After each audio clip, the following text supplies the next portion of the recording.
आज प्रत्यक्ष कर भवन गोरखपुर का उद्घाटन एक नए अध्याय का आरंभ करेगा। ये ऐतिहासिक और भव्य समारोह जो भारत को तीसरी आर्थिक शक्ति बनाने में और उत्तर प्रदेश को $1 ट्रिलियन की इकोनॉमी बनाने में अपना योगदान देगा।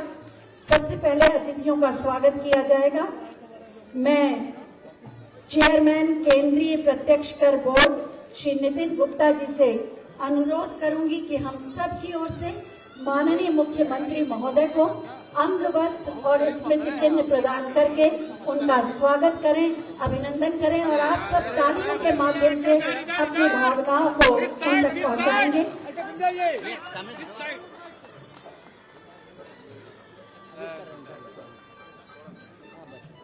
ऊपर आ जाते यार, सब गड़बड़। लेफ्ट साइड इधर। आजमगढ़ का ओडीओपी प्रोडक्ट है ब्लैक पॉटरी। आजमगढ़ का ये ओडीओपी प्रोडक्ट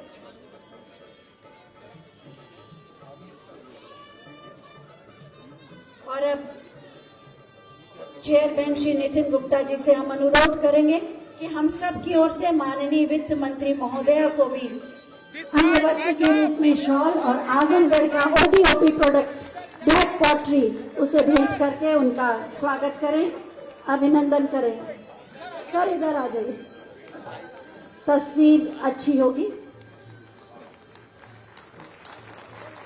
माननीय मुख्यमंत्री महोदय भी माननीय वित्त मंत्री महोदया का स्वागत करना चाहते हैं।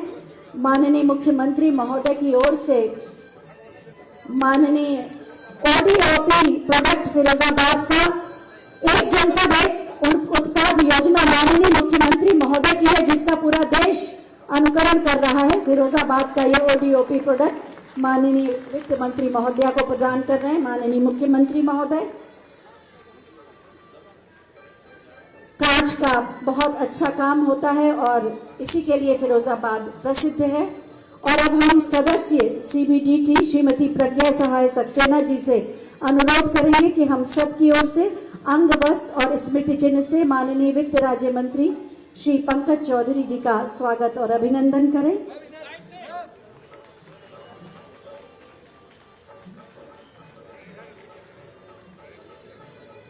जैसा कि मैंने पहले कहा था, तस्वीरें भी जिंदगी में जरूरी हैं, क्योंकि आईने गुजरा हुआ वक्त बताया नहीं करते।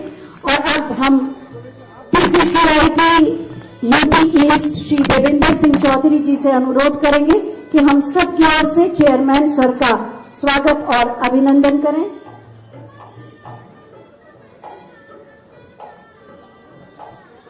और आप सब तालियों के माध्यम से अपनी भावनाओं को मंच तक पहुंचाएंगे।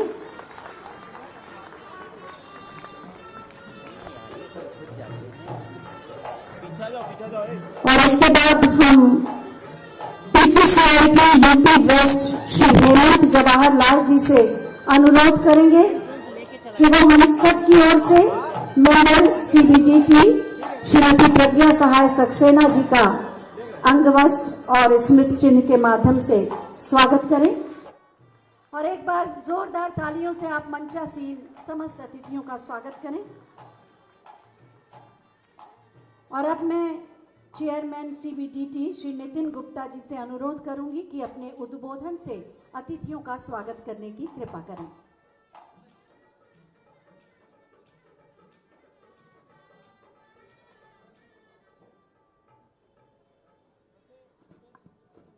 श्रीमती निर्मला सीतारमन जी, Honorable Minister of Finance and Corporate Affairs, Honorable Shri Yogi Adityanath ji, Chief Minister of Uttar Pradesh, Shri Pankaj Chaudhary ji, Honorable Minister of State for Finance, Shrimati Pragya Sahai Saxena, Member CBDT, Shri D.S. Chaudhary, Principal CCIT UP East, all invited dignitaries, officers and officials of the department, friends from the media, ladies and gentlemen, Namaskar. It's my privilege to extend a warm welcome to all our esteemed dignitaries present here today. I would like to express my gratitude to Honorable Finance Minister for sparing her sparing her time from her extremely busy schedule to be here with us today. I am also thankful to Honorable CM of Uttar Pradesh for joining us for this inauguration. My gratitude also to Honorable MOS Finance for giving us an opportunity to host all the special dignitaries at Gorakhpur today.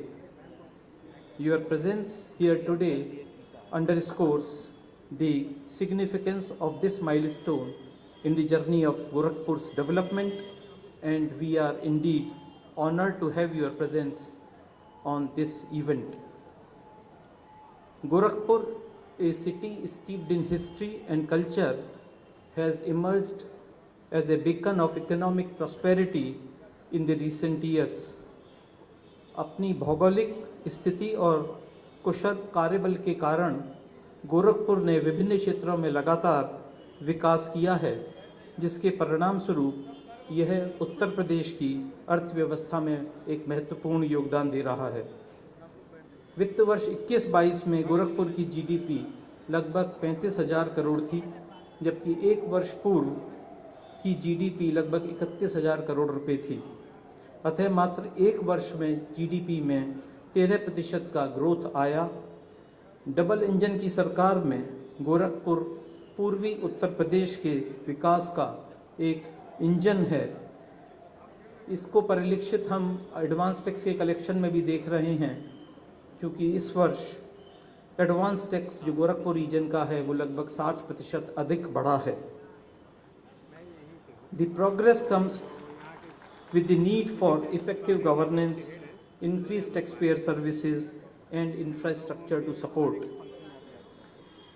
इसी क्रम में इस प्रत्यक्ष कर भवन का उद्घाटन बहुत महत्वपूर्ण है, जबकि यह प्रतिष्ठित राम मंदिर के भव्य उद्घाटन और प्राण प्रतिष्ठा के एक माह के बाद हो रहा है। काशी, अयोध्या और गोरखपुर जैसे धार्मिक और पूजनीय स्थलों ने आध्यात्मिक आस्था और आर्थिक विकास में आत्मविश्वास को बढ़ावा दिया है। इनके उत्थान के बाद आसपास के क्षेत्रों में अभूतपूर्व आर्थिक वृद्धि हुई है, और यह सब हमारे माननीय प्रधानमंत्री श्री नरेंद्र मोदी जी के दूरदर्शी नेतृत्व के कारण संभव हो सका है। We are committed to not only preserve our cultural heritage but also to modernize our administrative infrastructure to meet the evolving needs of our citizens. This state-of-the-art building is also an attempt to modernize our infrastructure to cater to the ever-changing economic landscape.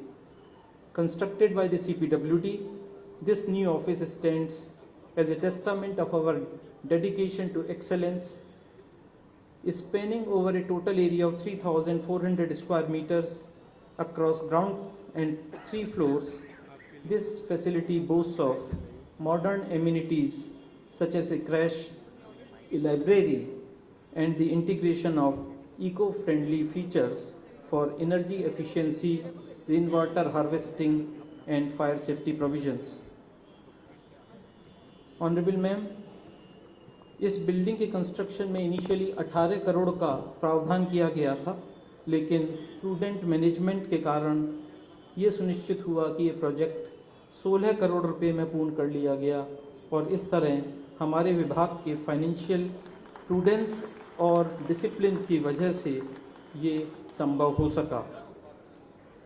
With Gorakhpur's prospering economy, the need for a robust income tax infrastructure becomes even more imperative as we embark on this new chapter with the inauguration of the Pratyaksh Kar Bhavan.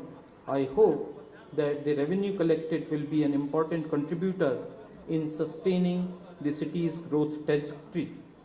The department emphasis on taxpayer services, simplifying procedures, and easing compliances underscores our commitment to empower individuals and create an environment where taxpayers are partners in the nation's progress. I am sure that this new office will be a beacon of enhanced taxpayer services while also contributing to the better revenue augmentation. अंत में मैं आप सभी का पुनः आभार व्यक्त करता हूं कि आपने अपने व्यस्त कार्यक्रम और शेड्यूल से समय निकाला और इस कार्यक्रम में पधार कर हमें अनुग्रहित किया। धन्यवाद। जय हिंद।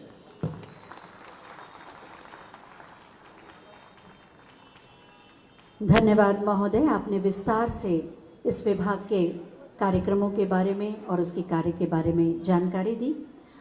आयकर विभाग की क्या उपलब्धियां रही और ये प्रत्यक्ष कर भवन में क्या सुविधाएं होंगी और किस तरह से ये कौशल में इस विभाग के कार्य कौशल को और विस्तार देगा, सुदृढ़ करेगा, इसके बारे में एक छोटी सी फिल्म बनाई गई है। आइए देखते हैं।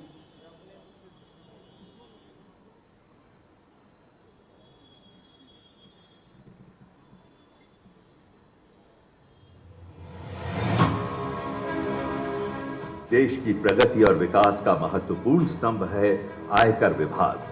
वित्त मंत्रालय के अंतर्गत केंद्रीय प्रत्यक्ष कर बोर्ड देश के विभिन्न हिस्सों में विस्तारित आयकर विभाग कार्यालयों के माध्यम से प्रत्यक्ष कर यानी आयकर का संग्रहण करके देश के विकास में अपनी भूमिका निभाता है।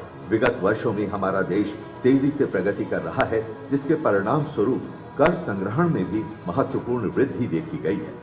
वित्तीय वर्ष 2023-24 के लिए सकल प्रत्यक्ष कर संग्रहण 18,38,000 करोड़ रुपए है, जो कि पिछले वित्तीय वर्ष से 17.3% की वृद्धि दर पर है। अग्रिम कर संग्रहण में 19.94% की वृद्धि हुई, जो कि अपने आप में एक महत्वपूर्ण संकेत है कि देश तेजी से आगे बढ़ रहा है। आयकर विभाग अपनी सुविधाओं और सेवाओं के विस्तार में भी निरंतर प्रगति कर रहा है। वर्ष 2023-24 के लिए एक ही दिन में 1,66 लाख से अधिक आयकर रिटर्न्स को निपटाने की उल्लेखनीय उपलब्धि हासिल की गई। उत्तर प्रदेश देश की आर्थिक गतिविधियों का एक महत्वपूर्ण केंद्र है और कर संग्रहण की दृष्टि से भी एक महत्वपूर्ण राज्य है। आज उत्तर प्रदेश निरंतर प्रगति के नए आयाम छू रहा है। अपनी सांस्कृतिक, ऐतिहासिक और धार्मिक मान्यताओं के कारण उत्तर प्रदेश पूरे देश में अपनी अलग पहचान रखता है। उत्तर प्रदेश के विकास को गति देने में यहाँ के पूर्वी क्षेत्र का विशेष योगदान रहता है, जो प्रदेश की आर्थिक एवं सांस्कृतिक गतिविधियों का महत्वपूर्ण केंद्र है। भगवान बुद्ध की परिनिर्वाण नगरी कुशीनगर, धार्मिक रूप से महत्वपूर्ण गोरखनाथ मंदिर पूर्वी उत्तर प्रदेश में आस्था के प्रमुख केंद्र है। गोरखपुर पूर्वांचल का प्रमुख जिला एवं नगर है। गोरखपुर कार्यालय के अंतर्गत उत्तर प्रदेश के 20 जिले आते हैं। गोरखपुर चार्ज के अंतर्गत आने वाले प्रमुख जिलों में महाराजगंज 2 अक्टूबर 1989 को राष्ट्रपिता महात्मा गांधी के जन्म दिवस के पावन पर्व पर अस्तित्व में आया। सरयू नदी के तट पर स्थित भगवान राम की जन्मभूमि अयोध्या भी गोरखपुर प्रभाग के अंतर्गत आती है। गोरखपुर महानगर की अर्थव्यवस्था सेवा और उद्योग पर आधारित अर्थव्यवस्था है। यहाँ हाथ से बने कपड़े, टेराकोटा के उत्पाद और अन्य विभिन्न उद्योग धंधे संचालित हैं। विगत वर्षों में इस क्षेत्र की अर्थव्यवस्था में तेजी से वृद्धि हुई है, जिससे इस क्षेत्र में प्रत्यक्ष करदाताओं की संख्या में भी बढ़ोतरी हुई है। करदाताओं को जागरूक करने और उन्हें इनके बारे में नवीन जानकारियां प्रदान करने के लिए 20 से 22 अक्टूबर 2023 तक देश के पहले टैक्स पेयर्स हब का आयोजन गोरखपुर में किया गया था। गोरखपुर आयकर विभाग में चालू वित्तीय वर्ष में कुल 11,82,000 आयकर रिटर्न्स दाखिल हो चुके हैं, जो कि पिछले वित्तीय वर्ष से 12.73% अधिक है। इस नए आयकर भवन के निर्माण का कार्य दिनांक 11 दिसंबर 2019 को शुरू किया गया था और इस वर्ष यानी 2024 को इसका निर्माण पूर्ण हो चुका है। नए कार्यालय भवन को 3,351.94 वर्ग मीटर में बनाया गया है। इस भवन में ग्राउंड प्लस 3 मंजिलें शामिल हैं। इस आयकर भवन में अनुमानित 115 अधिकारियों एवं कर्मचारियों के बैठने की क्षमता है। सभी अत्याधुनिक सुविधाओं से परिपूर्ण इस आयकर भवन में शिशु सदन, library, indoor games, record room, canteen की भी सुविधा उपलब्ध है। आयकर विभाग के द्वारा शुरू की गई हरित आयकर मुहिम को आगे बढ़ाते हुए प्रधान आयकर आयुक्त गोरखपुर कार्यालय द्वारा प्रत्यक्ष कर भवन के उद्घाटन में प्लास्टिक रहित ग्रीन प्रोग्राम का आयोजन किया गया, जिसके अंतर्गत विभाग द्वारा इको फ्रेंडली इंटीरियर, हरित रंगोली, जूट बैग्स का प्रयोग एवं इस परिसर में पूरी तरह से हरित वातावरण को बढ़ावा देना शामिल है। ये एक अत्यंत हर्ष का विषय है कि आज इस भवन का लोकार्पण उत्तर प्रदेश के माननीय मुख्यमंत्री योगी आदित्यनाथ जी एवं केंद्रीय वित्त मंत्री श्रीमती निर्मला सीतारमण जी और श्री पंकज चौधरी माननीय वित्त राज्य मंत्री भारत सरकार की गरिमामय उपस्थिति में किया जा रहा है। गोरखपुर में निर्मित हुए इस नवीन आयकर भवन से पूर्वी उत्तर प्रदेश के करदाताओं को बेहतर सुविधाएं प्रदान होंगी और ये इस क्षेत्र के विकास को एक नई दिशा देगा।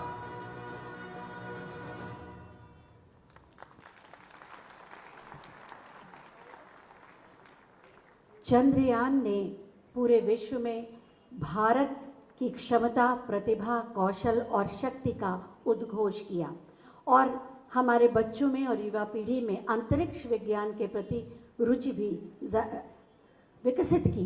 आज माननीय वित्त मंत्री महोदय और माननीय मुख्यमंत्री महोदय के कर कमलों द्वारा कक्षा 8 और 7 के बच्चों को चंद्रयान का मॉडल दिया जाएगा। उनके आशीर्वाद के साथ मैं अनुरोध करूंगी कि मंच के अग्रभाग में आकर इन बच्चों को ये चंद्रयान प्रदान करें। सबसे पहले कक्षा 7 के बच्चे आएंगे। कान्हा,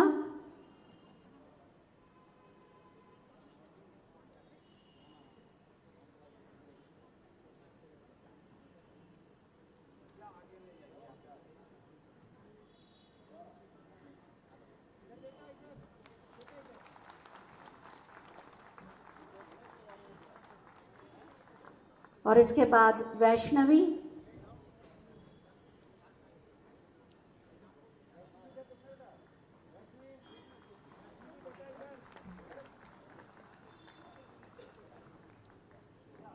नंदिनी। आपकी तालियों का आशीर्वाद भी इन बच्चों को मिले।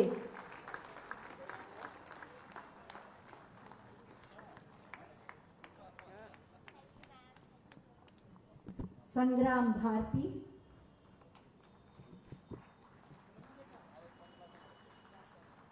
जिस तरह से चंद्रयान 3 के इस मॉडल में प्रकाशित हो रहा है, इन बच्चों का भविष्य भी प्रकाशित हो, उज्जवल।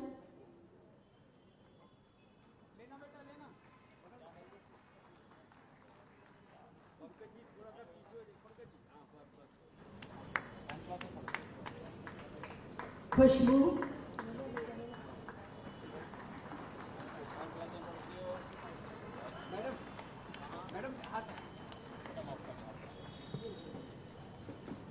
सुहानी,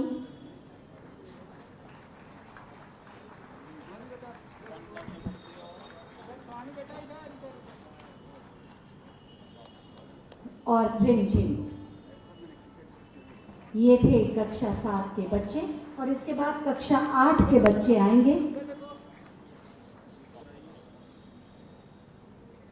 कक्षा 8 के बच्चों में सबसे पहले महक। ये मॉडल चंद्रयान और लैंडर के साथ है। तो इतनी छोटी है, तो देखो क्या है ये। बैठ के जाएगी इसमें। इधर देखो बेटा, इधर देखो। और ये इधर देखना बेटा। देखो उधर देखो। अनामिका,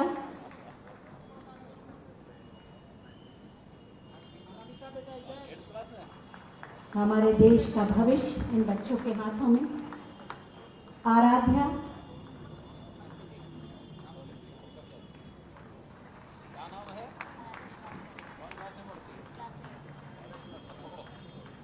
अविका, प्रतिभाशाली बच्चे जिन्हें सब कुछ मालूम है। रोशनी, नाम भी बहुत सुंदर सुंदर हैं इन बच्चों के। अविनाश, बिल्कुल सजीव मॉडल चंद्रयान और विक्रम का। सूरज,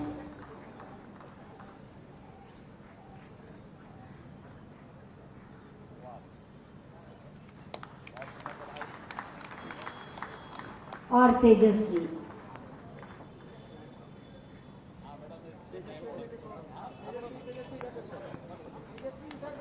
बहुत बहुत धन्यवाद माननीय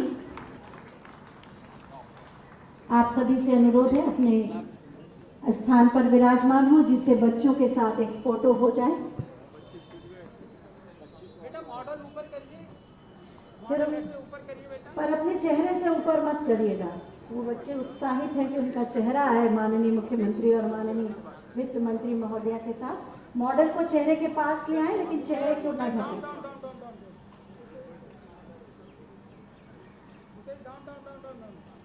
मुस्कुराते हुए ये बच्चे, एक बार जोरदार तालियां इन बच्चों के लिए।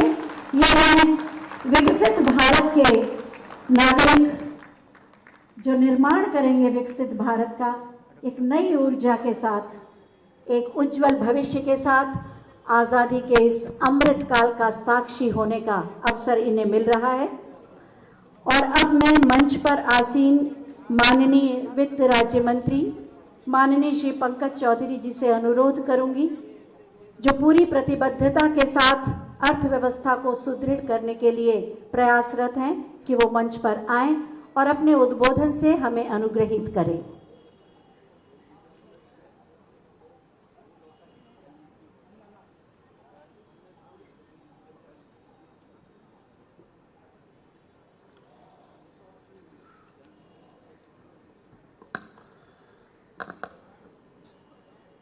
कार्यक्रम में उपस्थित उत्तर प्रदेश के यशस्वी मुख्यमंत्री, जिन्होंने पूरे देश में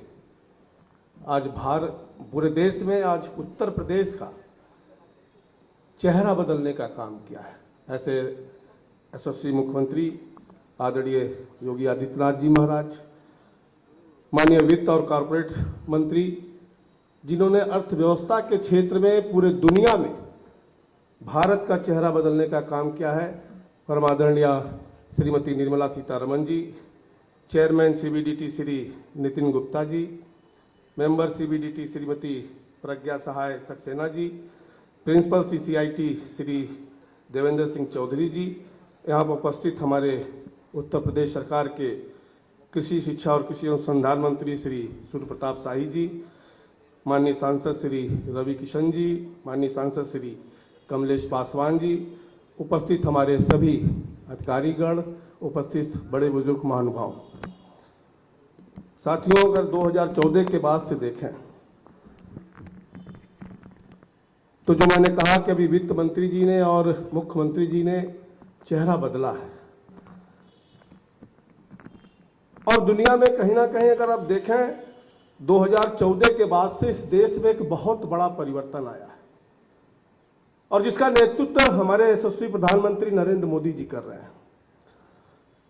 और सबसे पहले उन्होंने जो परिवर्तन किया कि भारत के सोच में परिवर्तन किया, सोच के साथ साथ लोगों के कल्याण करने का में भी परिवर्तन किया, चाहे वो अनाज का हो, चाहे वो घर हो, चाहे बिजली हो, चाहे पानी हो, चाहे शौचालय हो, चाहे स्वास्थ्य हो, उसमें भी एक व्यापक परिवर्तन करने का काम किया। वहीं पे अगर अर्थव्यवस्था को भी देखें तो जहां हम फ्रेजाइल 5 से में थे, आज टॉप 5 में भी इस देश को लाने का काम उन्होंने किया, परिवर्तन किया। आज हम आत्मनिर्भर की बात करते हैं। जब शुरू में हम करते थे तो लोगों को थोड़ा विपक्ष के लोगों को अटपट लगता था, लेकिन आज आत्मनिर्भर का भी हमने निर्माण भारतवर्ष में किया। आज विकसित भारत की कल्पना हम कर रहे हैं, और निश्चित तौर से उस दिशा में बहुत तेजी से हमारी सरकार काम कर रही है और आगे बढ़ रही है। अगर आप देखें तो निश्चित तौर से हमारी वित्त मंत्री जी इन सभी परिवर्तनों की धुरी है, क्योंकि कोई भी परिवर्तन होता है, कोई भी विकास होता है, फाइनेंस की उसमें बड़ी आवश्यकता होती है। और हमारी मुख्यमंत्री जी अगर आप देखें तो कोविड काल में जिस प्रकार से भारत को संभालने का काम किया, जब कोविड आया था जो 100 साल में एक बार आया था, पूरा दुनिया उससे तबाह थी, लेकिन उस समय भी माननीय वित्त मंत्री जी ने अर्थव्यवस्था को बहुत ठीक ढंग से संभाला। भारत की अर्थव्यवस्था भी नीचे गई थी, लेकिन प्रधानमंत्री जी के नेतृत्व में और वित्त मंत्री जी के देख रेख में अगर आप देखें तो वी शेप में 1 साल के भीतर ही भारत की अर्थव्यवस्था को पुनः पटरी पे लाने का काम किया। और इतना ही नहीं बल्कि दुनिया में सबसे तेज गति से बढ़ने वाली अर्थव्यवस्था बना करके छोड़ा है। अगर आप देखें तो कोविड के बावजूद डिजिटल ट्रांजैक्शन में भारत आज दुनिया में नंबर 1 है। उसको भी भारत की जो कल्चर था उसको बदलने का काम किया है। अगर देखें आप तो कोविड और दो युद्धों के बाद जो दुनिया में आज 2 युद्ध चल रहा, उसके बाद भी अर्थव्यवस्था को ठीक ढंग से चलाने का भी कार्य किया। और 2014 के पहले जहां भारत 10वें स्थान में था अर्थव्यवस्था में, आज दुनिया में 5वें स्थान पे भारत की अर्थव्यवस्था लाने का काम हमारी वित्त मंत्री जी ने किया। मित्रों, हम लक्ष्य रखे हैं, प्रधानमंत्री जी ने लक्ष्य रखा है, और जो सारे दुनिया के लोग कह रहे हैं कि 2027 में भारत दुनिया की तीसरी सबसे बड़ी अर्थव्यवस्था बन करके भारत उभरेगा। मित्रों, वहीं सबसे तेज विकास दर से हम काम कर रहे हैं। मित्रों, जहां तक हमारे मुख्यमंत्री जी यहां पर है, जो मैंने पहले कहा कि प्रदेश का चेहरा बदलने का काम किया है। उत्तर प्रदेश को एक बीमारू प्रदेश के रूप में देखा जाता था, दंगा प्रदेश के नाम में जाना जाता था, क्योंकि कोई महीना नहीं बीतता था जब उत्तर प्रदेश में दंगा नहीं होता था। लोग उत्तर प्रदेश में आने से घबराते थे, उत्तर प्रदेश में कोई भी इन्वेस्टमेंट करने को तैयार नहीं होता था। लेकिन माननीय मुख्यमंत्री जी के नेतृत्व में जिस प्रकार से 7 साल का उन्होंने इस प्रदेश का बागडोर संभाला है, अगर आप देखें तो आज ये बीमारू राज्य आज देश में कई मायने में नंबर 1 बन करके उभरा है। अगर आप खाद्यान्न के उत्पादन में देखें तो उत्तर प्रदेश नंबर 1 पे है। किसानों के अगर गन्ना उत्पादन में देखें तो उत्तर प्रदेश नंबर 1 पे है। अगर दूध उत्पादन में देखें तो उत्तर प्रदेश नंबर 1 पे है। अगर एक्सप्रेस वे के मामले में देखें तो भी उत्तर प्रदेश भारत में नंबर 1 पर है। अगर आप एयरपोर्ट के बारे में देखें तो भी उत्तर प्रदेश हिंदुस्तान में नंबर 1 पे आने का काम है। डिजिटल ट्रांजेक्शन की बात करें उसमें भी उत्तर प्रदेश नंबर 1 पे है। और जहां तक अभी हाल में आपने देखा होगा, जो ये सारा काम करने के बाद जो विश्वास लोगों का जागा है, 40 लाख करोड़ से ज्यादा का एमओयू साइन हुआ है। और अभी 2-3 दिन पहले ही प्रधानमंत्री जी ने ग्राउंड ब्रेकिंग सेरेमनी में 10 लाख करोड़ का निवेश का शुभारंभ किया है। ये बदलता हुआ उत्तर प्रदेश जोगी जी के कहीं ना कहीं प्रयासों से और उनके मेहनत के कारण हुआ है। तो आज हमारा ये विभाग जिसकी बिल्डिंग है, माननीय मुख्य वित्त मंत्री जी के देखरेख में हमने उसको सरलीकरण किया, फेसलेस लाया, जो कि एक क्रांतिकारी सुधार था। टैक्स का बोझ भी हमने कम किया। 10 साल के पहले अगर आप देखें तो इनकम टैक्स का रिबेट 2 लाख रुपया हुआ करता था। आज हम 7 लाख का भी छूट दे रहे हैं। फिर भी टैक्स को अगर देखें तो 180% की वृद्धि उस टैक्स कलेक्शन में हुआ है। ये कहीं ना कहीं नेतृत्व का और काम करने का सवाल होता है मित्रों। और मैं खास तौर से अपने सभी अधिकारियों को धन्यवाद देता हूं, क्योंकि पूर्वी उत्तर प्रदेश के भी जो अधिकारियों ने हमारे काम किया है, आज पूर्वी उत्तर प्रदेश में 213% से ज्यादा कलेक्शन करने का काम आप सबने किया है। आप सबको मैं इसको बधाई देना चाहता हूँ। हमारी सरकार कर्मचारियों की चिंता और सबकी चिंता करती है। आज उसी का देन है भवन। और आप देखे होंगे कि भारत सरकार का, प्रधानमंत्री जी का इंफ्रास्ट्रक्चर पे विशेष फोकस है, क्योंकि प्रधानमंत्री जी का मानना है कि जब तक इंफ्रास्ट्रक्चर नहीं होंगे, कार्यालय नहीं होंगे, अधिकारी हमारे अच्छे मन से काम नहीं करेंगे, तब तक देश आगे नहीं बढ़ सकता है। आज के अवसर पे इस भवन के लिए आप सबको बहुत बहुत बधाई देते हुए अपनी बात समाप्त करता हूं। और एक मरतबा पुनः मैं अपने वित्त मंत्री जी का गोरखपुर आगमन पे, गोरखपुर की धरती पे आप सब की तरफ से बहुत बहुत हार्दिक अभिनंदन और वंदन करता हूं। जय हिंद, जय भारत। धन्यवाद माननीय।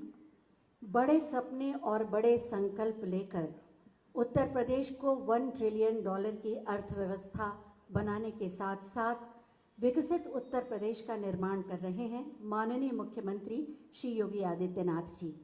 मैं बहुत ही आदर के साथ माननीय मुख्यमंत्री महोदय से अनुरोध करूंगी कि आज के इस अवसर पर हमारा मार्गदर्शन करने की कृपा करें, आपकी तालियों के अभिनंदन के साथ।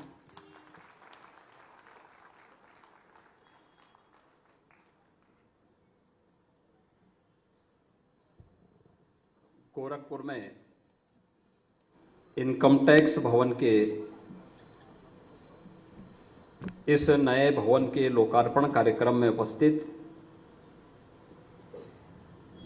देश की लोकप्रिय एवं यशस्वी वित्त एवं कॉरपोरेट कार्य मंत्री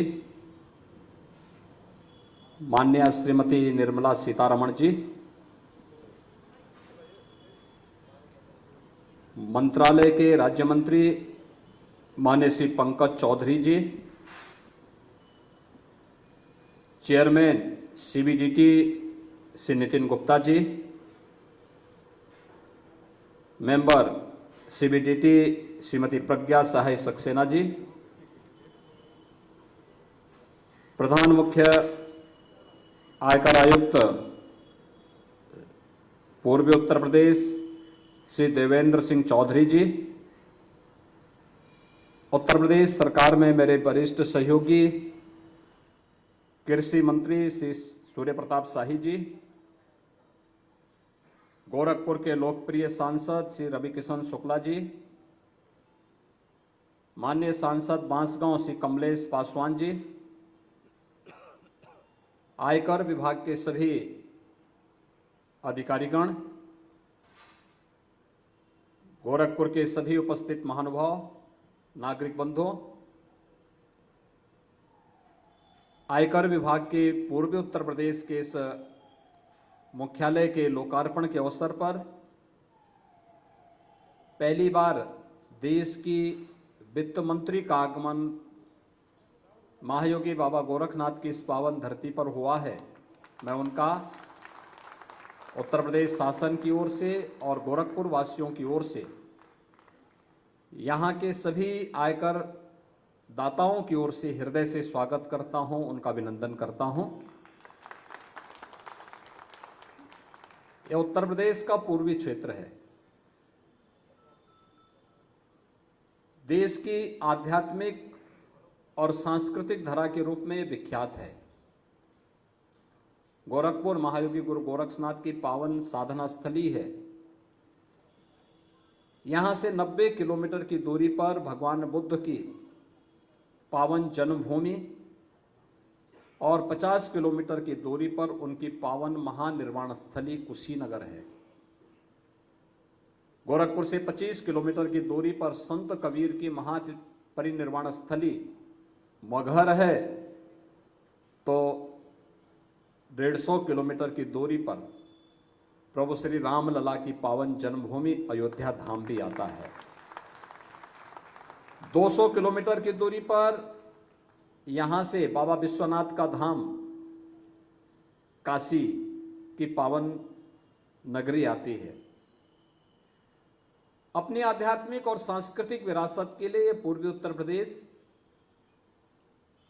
प्राचीन काल से ही विख्यात रहा है और आज भारत की माननीय और यशस्वी वित्त मंत्री श्रीमती निर्मला सीतारमण जी का यहाँ पर पूर्वी उत्तर प्रदेश के इनकम टैक्स के इस मुख्यालय के लोकार्पण कार्यक्रम में गोरखपुर में आगमन हुआ है। मैं इस अवसर पर उनका हृदय से अभिनंदन करता हूं, स्वागत करता हूं। देश के विकास की धुरी हमारा वित्त मंत्रालय होता है और इससे पहले जब रक्षा मंत्री के रूप में वे देश की रक्षा मंत्री का दायित्व का निर्वहन कर रही थी, आदरणीय प्रधानमंत्री जी के मार्गदर्शन में, तो देश के अंदर 2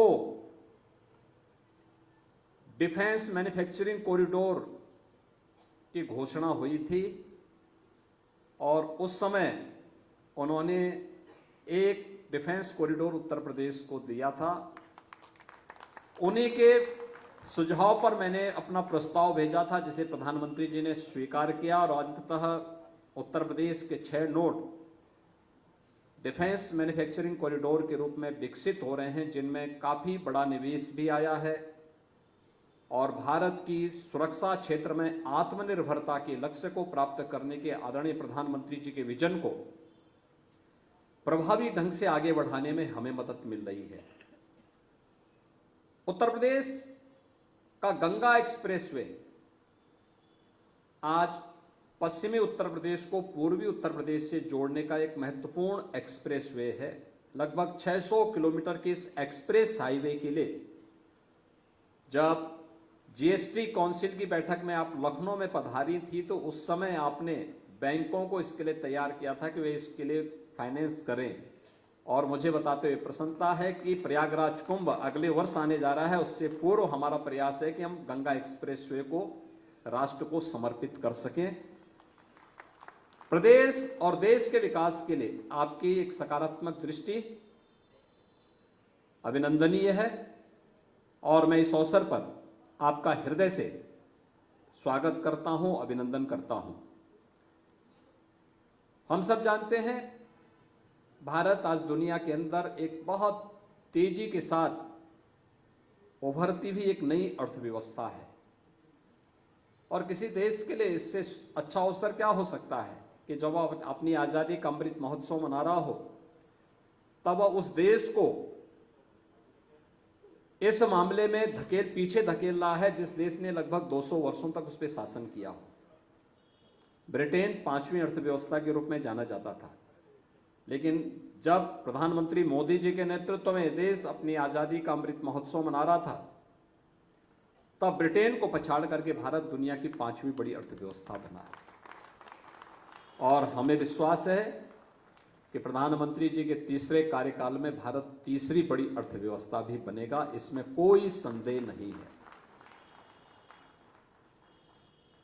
देश के अंदर इनकम टैक्स के द्वारा अपने टैक्स पेयर के लिए जो 7 हब निर्मित किए जा रहे हैं उनमें से एक गोरखपुर भी बनाया जा रहा है, जिसमें इनकम टैक्स के जो टैक्स पेयर हैं, जो आयकर दाता हैं, उनकी काउंसलिंग के लिए, उनकी किसी भी प्रकार की असुविधा को दूर करने के लिए मैं हृदय से प्रधानमंत्री जी का भी और माननीय वित्त मंत्री जी का इसके लिए आभार व्यक्त करता हूं। उत्तर प्रदेश आज प्रधानमंत्री मोदी जी के मार्गदर्शन में तेजी के साथ देश की एक उभरती हुई अर्थव्यवस्था के रूप में आगे बढ़ा है। पिछले 7 वर्ष में उत्तर प्रदेश ने अपनी जीडीपी को दोगुना करने में सफलता प्राप्त की है, तो प्रति व्यक्ति आय को भी दोगुना करने में हमें सफलता प्राप्त हुई है। आज देश का अच्छा इंफ्रास्ट्रक्चर उत्तर प्रदेश के अंदर मौजूद है। उत्तर प्रदेश के अंदर बैंकों ने भी, अगर हम रिजर्व बैंक की रिपोर्ट को ही देखें तो यहां पर होने वाले निवेश में सर्वाधिक बैंकों का जो योगदान मिला है वह उत्तर प्रदेश को प्राप्त हुआ है।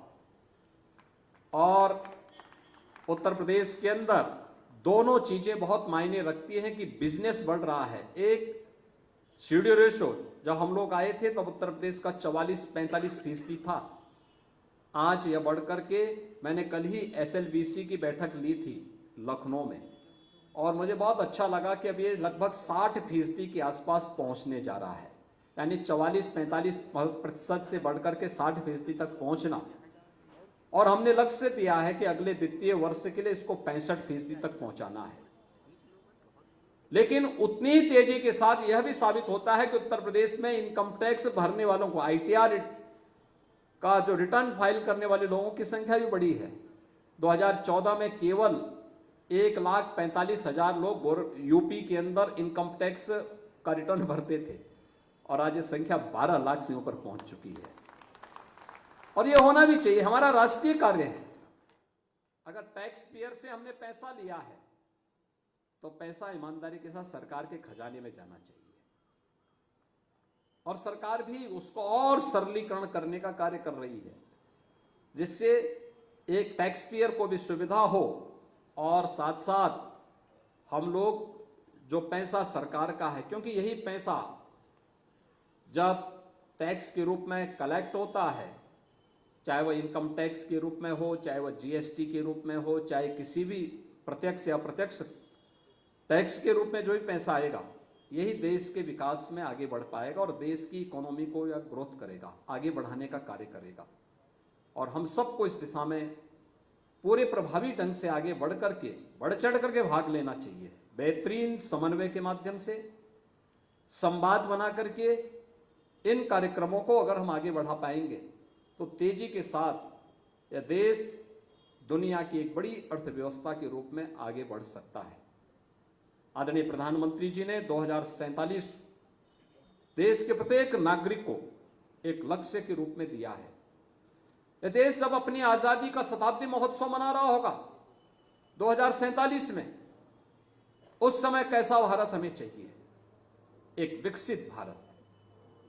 विकसित भारत हम सबका संकल्प होना चाहिए। विकसित भारत का संकल्प का मतलब सबसे बड़ी भूमिका होगी नागरिक कर्तव्य की। एक नागरिक के रूप में हम अपने कर्तव्यों का निर्वहन कितनी ईमानदारी के साथ कर पा रहे हैं, और नागरिक कर्तव्य किस रूप में?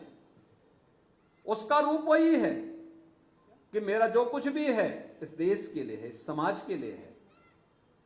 देश को हम भी अपने स्तर पर कुछ योगदान दे पाएंगे। एक सामान्य टैक्स पेयर उस रूप में योगदान दे सकता है, एक नागरिक अपने रूप में उसका योगदान दे सकता है, एक व्यापारी अपने रूप में उसका योगदान दे सकता है, अधिवक्ता अपने क्षेत्र में इसमें योगदान दे सकता है। अलग अलग फील्ड का व्यक्ति अगर ईमानदारी पूर्वक अपने कर्तव्यों का निर्वहन करके इस कार्यक्रम को आगे बढ़ा रहा है, तो हम राष्ट्र निर्माण की प्रवर्तमान अभियान में हम सब का भी योगदान होगा। और आज प्रदेश के अंदर बैंकों ने जिस तेजी के साथ लोगों के साथ सहभागी बनाकर के इस कार्यक्रम को आगे बढ़ाना प्रारंभ कर दिया है, चेंज आया है, परिवर्तन, बहुत परिवर्तन आया है। आज तो बड़े पैमाने पे कोई भी नौजवान जाता है, बैंक उसके लिए सदैव खड़ा रहता है। हाँ, औपचारिकता तो हमें पूरा करना पड़ेगा, और उन औपचारिकताओं को पूरा करते हुए हम आगे बढ़ते हैं। तो फाइनेंशियल इंक्लूजन ने जिस तरीके से प्रत्येक नागरिक के जीवन में परिवर्तन करने का काम किया है, एक बड़ा क्रांतिकारी अभियान है। चाहे वह जनधन की योजना हो, अटल पेंशन योजना हो, जीवन ज्योति बीमा योजना हो, जीवन सुरक्षा बीमा योजना हो, पीएम मुद्रा योजना हो, पीएम स्वनिधि योजना हो। एक स्ट्रीट वेंडर के लिए कोई पूछता नहीं था, आज उस स्ट्रीट वेंडर को भी स्वावलंबन के साथ आगे बढ़ने के लिए वीसी सखी के माध्यम से गांव गांव में बैंकिंग आउटलेट खोलने और बैंकिंग सेवा प्रदान करने में मदद मिल गई। बड़े पैमाने पर वे लोग इस अभियान के साथ जुड़े हुए हैं, और मुझे प्रसन्नता है कि भारत सरकार का योगदान, वित्त मंत्रालय का योगदान इस दिशा में पूरे सकारात्मक रूप से प्रदेश शासन को प्राप्त होता है, जिससे उत्तर प्रदेश देश की एक बड़ी उभरती हुई अर्थव्यवस्था के रूप में आगे बढ़ा है। अभी 2 दिन पहले प्रधानमंत्री जी ने लखनऊ में उत्तर प्रदेश के ग्राउंड ब्रेकिंग सेरेमनी के आयोजन में उपस्थित होकर के इसको एक नई ऊंचाइयां प्रदान की है। मुझे याद है जब पहली बार हम लोगों ने प्रदेश के अंदर इन्वेस्टर समिट की बात कही थी, तब मेरे सहयोगी बोलते थे कि हम प्रदेश के अंदर 20,000 करोड़ रुपए का निवेश करवाएंगे।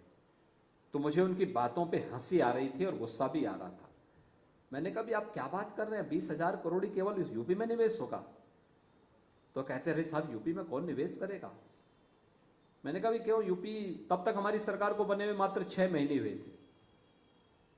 मैंने कहा, क्या यूपी में अभी किसी का विश्वास नहीं जगा है?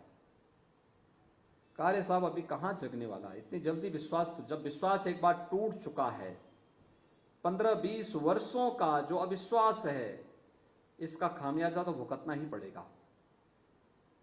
और पहला जब इन्वेस्टर समिट किया था, मुझे भी कुछ जगहों में जाना पड़ा था। हम लोगों ने वहां पे लोगों के साथ रोड शोज किए थे, उद्यमियों के साथ हम बैठे थे, जिससे भी हम बातचीत करते थे वो कहता, साहब हमने तो बहुत पहले संकल्प लिया, हम यूपी कभी नहीं जाएंगे।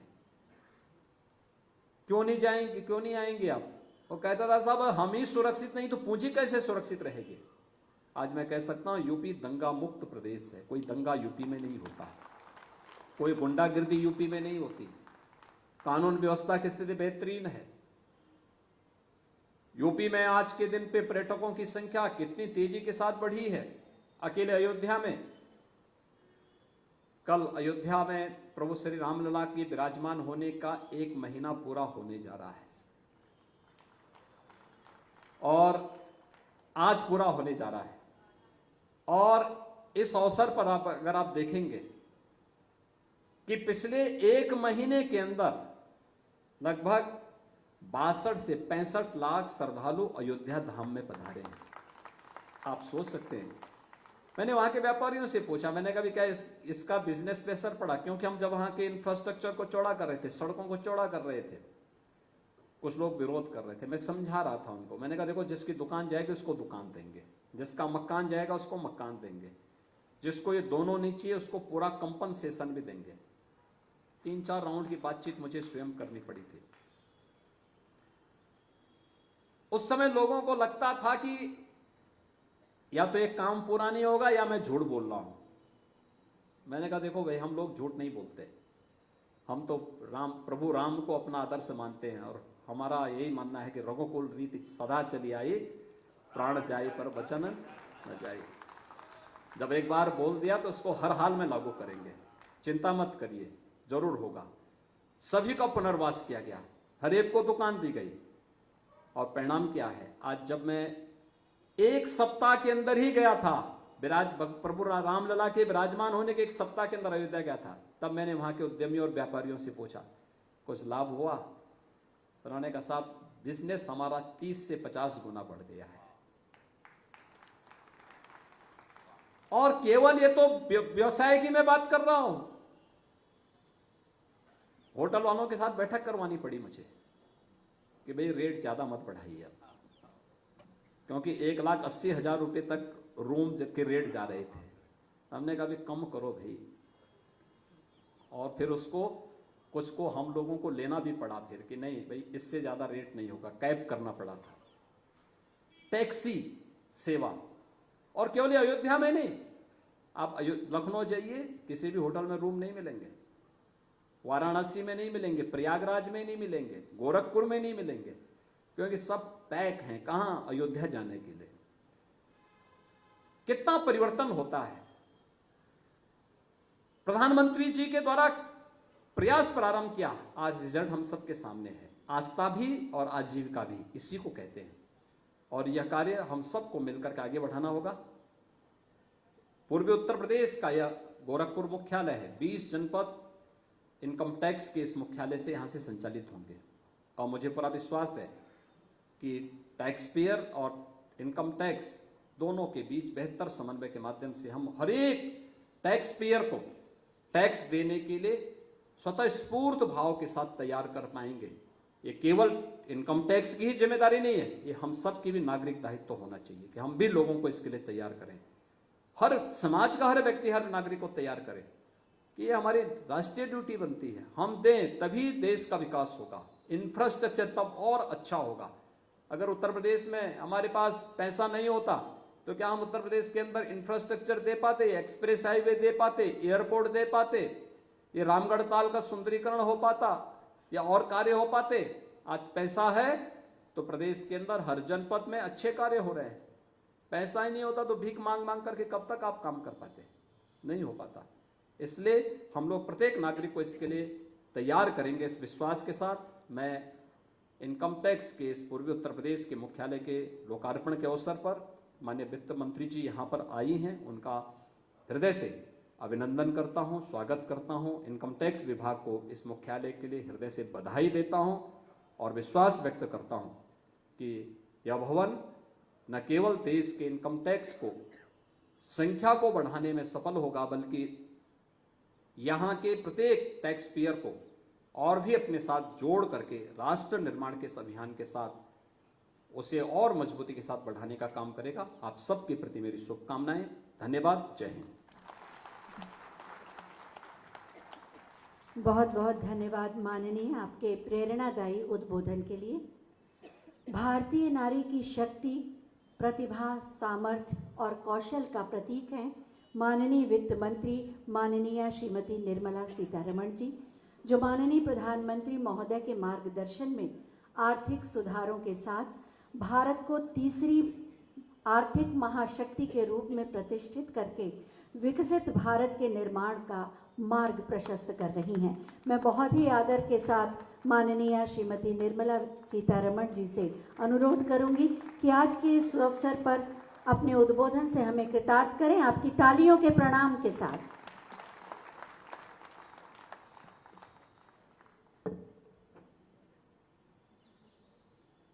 उत्तर प्रदेश के बहुत ही डायनामिक मुख्यमंत्री जी,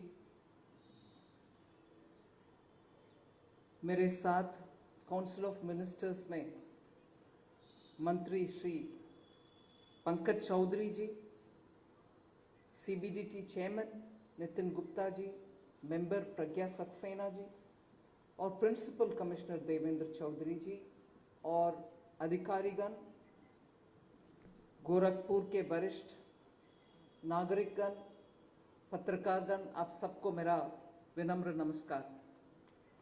ये मेरा पहला विजिट है गोरखपुर और जैसे अंग्रेजी में कहते हैं, first impression is the best impression. Gorakhpur इतना सुंदर शहर, I didn't think it will be so beautiful.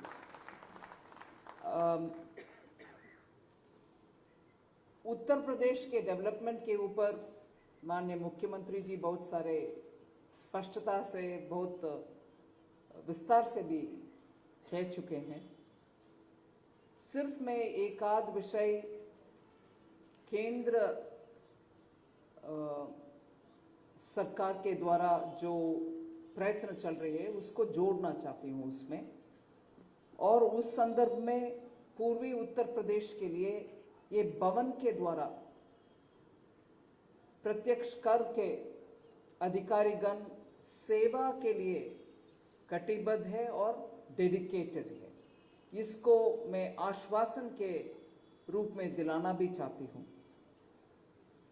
इस भवन के ऊपर और उसमें क्या क्या फैसिलिटीज है उसके ऊपर भी नितिन गुप्ता जी विस्तार से बोल दिए। मैं उस संदर्भ में बहुत सारे जोड़ना नहीं चाहती, मगर मोदी जी के नेतृत्व में हम कैसे केंद्र सरकार के द्वारा एक विषय बार बार प्रूव करके आ रहे हैं, मतलब साबित करते आ रहे हैं, जिसका शिलान्यास उसका उद्घाटन। कभी भी एक विषय को उठाओ और शिलान्यास करो और उसके ऊपर भूल जाओ। एक कभी प्रधानमंत्री मोदी जी के अंडर में जब काम करते हो वो होने नहीं देंगे, शिलान्यास भी और उद्घाटन भी। ऐसे ही ये प्रत्यक्ष कर भवन, मैं इस संदर्भ में इससे पहले इधर से ही मिनिस्ट्री ऑफ फाइनेंस में MOS हमारे पंकज जी के स्थान पर पहले जो शुक्ला जी थे, उनके समय पर वो MOS जब थे, इधर इसका शिलान्यास हुआ, मगर इसी सरकार के द्वारा अभी माननीय मुख्यमंत्री जी के समक्ष में इसका लोकार्पण भी हो रही है। इसमें जरूर एक स्पिरिट को आपके सामने रखना चाहती हूँ।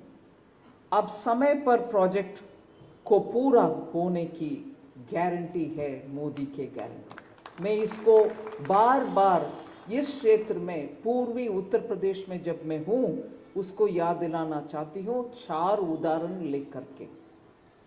गोरखपुर का फर्टिलाइजर प्लांट का रिवाइव करना, पुनर्उद्घाटन करना और उसके लिए फर्टिलाइजर के लिए गैस सप्लाई वगैरह पूरे इंतजाम करने के बाद जुलाई 2016 में उसका रिवाइवल का प्रपोजल वगैरह हुआ और दिसंबर 2021 को कोविड बीच में आया, तब भी उसका लोकार्पण किया है माननीय प्रधानमंत्री जी। फिर एम्स गोरखपुर दिसंबर 2021 में उसका इनॉग्रेशन हुआ।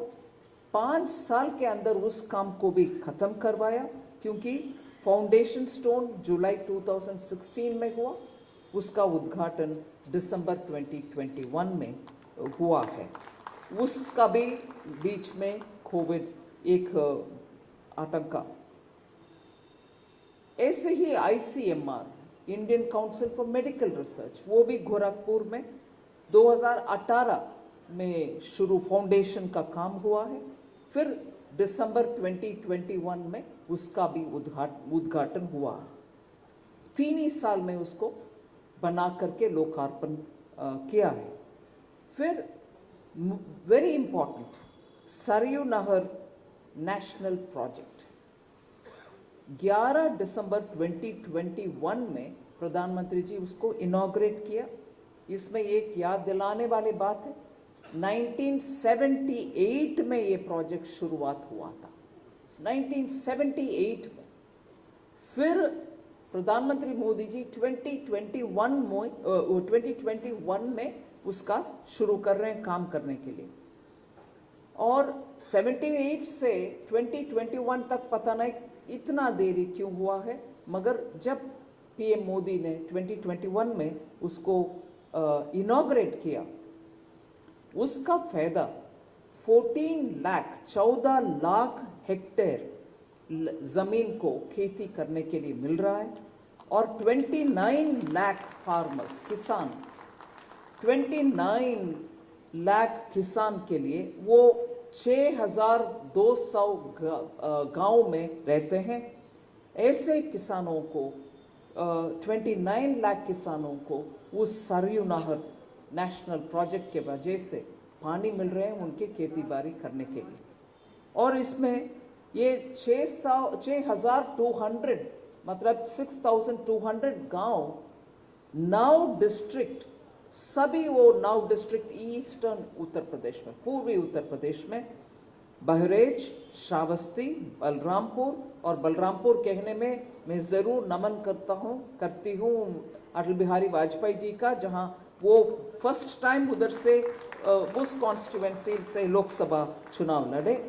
गोंडा, सिद्धार्थनगर, बस्ती, संत कबीर नगर, गोरखपुर और महाराजगंज, इन सभी डिस्ट्रिक्ट्स में पानी इरिगेशन के लिए उस प्रोजेक्ट के द्वारा जाती है जो 78 से पेंडिंग है। 21 में नरेंद्र मोदी जी के द्वारा उद्घाटन होती है। प्रोडक्ट इस क्षेत्र का, एग्रीकल्चर का विस्तार बेनिफिट हुआ है। ये सिर्फ चार उदाहरण के साथ मैं पूर्वी उत्तर प्रदेश के लिए जितना भी बड़े प्रोजेक्ट्स है वो सब प्रधानमंत्री मोदी जी के नेतृत्व में, और हमारी डायनामिक उत्तर प्रदेश के चीफ मिनिस्टर, मैं बार बार ये शब्द डायनामिक क्यों उपयोग कर रही हूँ, मैं 1 मिनट में उसको एक्सप्लेन करती हूँ। अगर मेरे नंबर गलत है तो चीफ मिनिस्टर साहब उसको करेक्ट करिए। उत्तर प्रदेश में 75 डिस्ट्रिक्ट्स हैं, ठीक है। साल में कितना सप्ताह है, कितना वीक्स है, 52। हर जिला में कम से कम एक बार, कई बार 2 बार भी जाते हैं एक जिला में, विद इन 1 ईयर, जिसमें 52 वीक्स है। 75 डिस्ट्रिक्ट में एक बार कम से कम जाने वाले एक चीफ मिनिस्टर है तो वो तो हमारे माननीय मुख्यमंत्री योगी जी महाराज जी। सो डायनेमिक का शब्द मैं वैसे नहीं उपयोग कर रही हूँ, इंजन के तरह घूमते रहते हैं, हर जिला घूमते रहते हैं और काम करते रहते हैं। मैं अपॉइंटमेंट अगर उनसे लेना है लखनऊ में मांगना वेस्ट है। मैं उस दिन उस सप्ताह कहाँ होंगे उधर जाना ही बेहतर होगा। ऐसे हेडक्वार्टर नहीं, हर डिस्ट्रिक्ट ही मेरा हेडक्वार्टर, ऐसे मानते हुए डायनेमिकली मूव करते हुए एक राज्य, बड़ा सा राज्य को चला रहे हैं, तो वो dynamic chief minister Yogi Adityanath महाराज जी है। मैं रेवेन्यू कलेक्शन का एक विषय आपके सामने रखना चाह रही हूँ। CBDT भी, डिपार्टमेंट ऑफ रेवेन्यू भी अच्छा सा एफिशिएंट टेक्नोलॉजी को उपयोग करते हुए आज डायरेक्ट टैक्स कलेक्शन को इम्प्रूव किया है। देश का डेवलपमेंटल काम के लिए पैसा इसलिए मिल रहा है। लास्ट डेटा मेरे पास जनवरी का, मगर अभी ही नितिन गुप्ता जी बोल रहे थे कि लेटेस्ट नंबर इससे ज़्यादा है। 16.77% साल में इंक्रीज हुआ है gross income tax collection, direct tax collection, और इसमें रिफंड भी समय पर लोगों को मिल रहा है।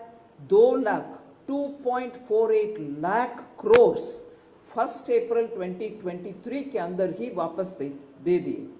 सो 1 अप्रैल 2023 से लेकर 10 जनवरी 2024 तक, पूरे साल नहीं,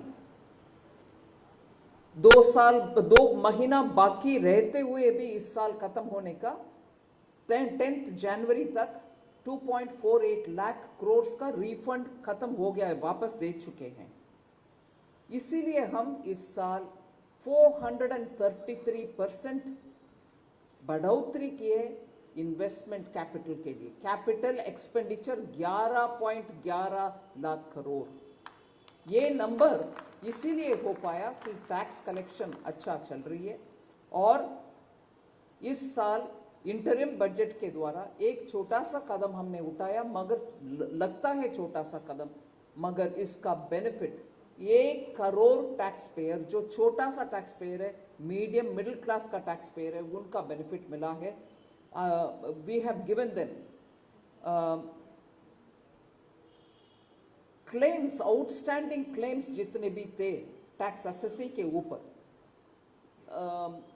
1962 से आपसे आने वाले बाकी पैसा बकाया, 1970 का बकाया, 1980 का बकाया, ऐसे करके अमाउंट बढ़ते गए. लोगों को नोटिस भेजने में उनको डर आता था कि ये क्या है, 60 का 70 का क्लेम अभी लेके आ रहे हैं. सो उसमें एक राहत दिलाने के लिए 25,000 रुपीस तक राहत, मतलब अब पे करने का आवश्यकता नहीं है अप टू 2009-10 का क्लेम्स के ऊपर. और 2010-11 से 2014-15 तक का क्लेम्स का 10,000 रुपीस तक एक असेसी अगर बकाया है तो वो बकाया भरने का आवश्यकता नहीं है, राहत दिला दिया.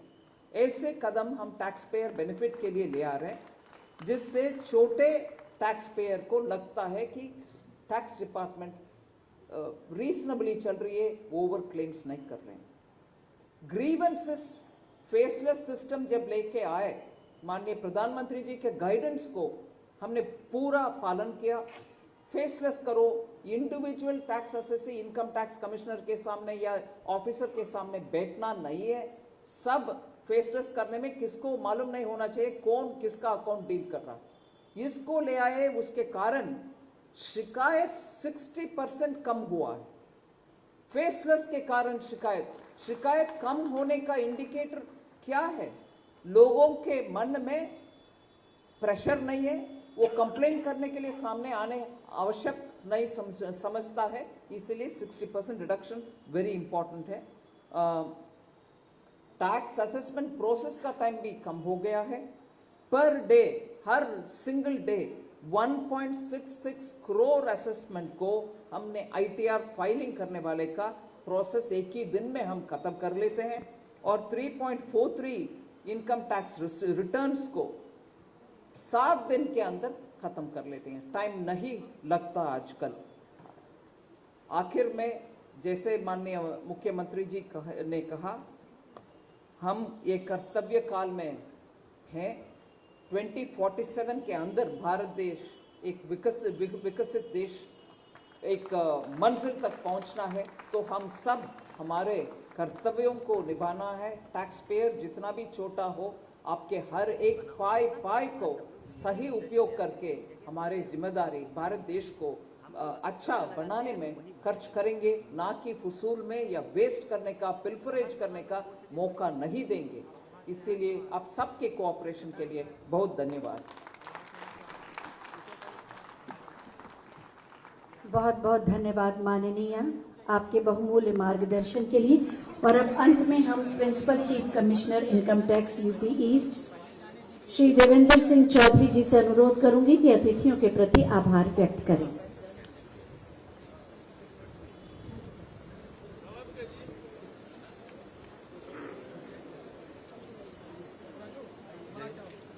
Good afternoon, ladies and gentlemen. Today I have the privilege and honor of proposing a vote of thanks at this auspicious occasion of the dedication of this iconic building to the nation, to the people of Gorakhpur, and indeed to the Income Tax Department. On behalf of the Income Tax Department, I extend my heartfelt gratitude to our esteemed guests, the Honorable Chief Minister of Uttar Pradesh, Shri Yogi Adityanath Ji, the Honorable Finance and Corporate Affairs Ministers of India, Srimati Nirmala Sitharaman Ji, and the Honorable Minister of State for Finance, Shri Pankaj Chaudhary Ji, for gracing this momentous occasion, the inauguration of the new Pratakshkar Bhavan, Gorakhpur. We are deeply honored by the presence of the Chief Minister of UP, who exactly a month ago was instrumental in the inauguration of a temple of worship and today for a temple of worship. The finance minister has given to the nation 6 budgets and yet found time now to dedicate this signature building to the nation. We are honored by your presence, ma'am. And this inauguration was made possible only by the unrelenting efforts of the MOS Finance, to whom we are most beholden. I also express my gratitude to the Chairman CBDT, Shri Nitin Gupta, without whose untiring efforts this program may not have materialized. My gratitude also to member CBDT Srimati Pragya Saxena for her kind presence and zonal guidance. My thanks to the CCIT Allahabad Srimati Shikha Darbari for overseeing this event. A very special thanks and appreciation to the PCIT Gorakhpur Srimati Meenakshi Singh, who along with her team of officers and staff put in great efforts in presenting such a professional and seamless event. Once again, I thank from the core of my heart our esteemed guests, all our distinguished attendees, and all who have contributed to the success of this event. Together, let us strive for excellence and prosperity for all. Thank you. Jai Hind. अब हम मुख्य आयकर आयुक्त Prayagraj doctor शिखा दरबारी और प्रधान आयकर आयुक्त श्रीमती मीनाक्षी सिंह जी से अनुरोध करेंगे कि मंचासीन अतिथियों को पूजा स्थल तक ले जाने की कृपा करें, जिससे पूजन और अर्चना के बाद शिलापट का अनावरण हो और उसके बाद रिबन काटकर इस भवन का उद्घाटन किया जाए।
पर आदिवासी प्रार्थना के बाद अब शिलापट का अनावरण किया जा रहा है। गोरखपुर के प्रत्यक्ष कर भवन का उद्घाटन, शिलापट का अनावरण हुआ और एक तरह से उद्घाटन हो गया प्रत्यक्ष कर भवन गोरखपुर का। और इसके बाद माननीय मुख्यमंत्री महोदय, माननीय मुख्यमंत्री महोदया, माननीय वित्त राज्य मंत्री महोदय विशिष्ट अतिथियों के साथ इस भवन में प्रवेश करेंगे, रेवन कार्ड के इस भवन में प्रवेश करेंगे और इसके अंदर की सुविधाओं को देखेंगे। अंदर शिशु शुभारंभ करेंगे और उसे देखेंगे।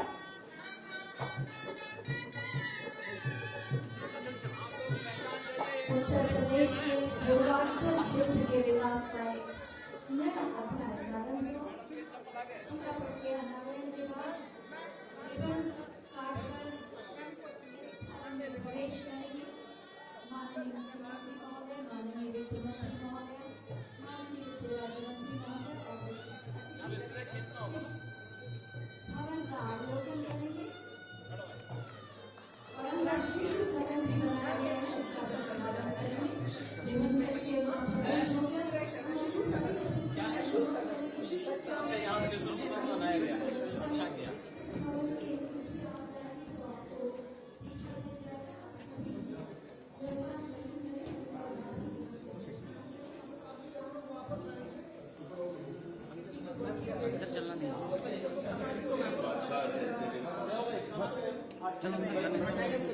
अंदर से जाके मैडम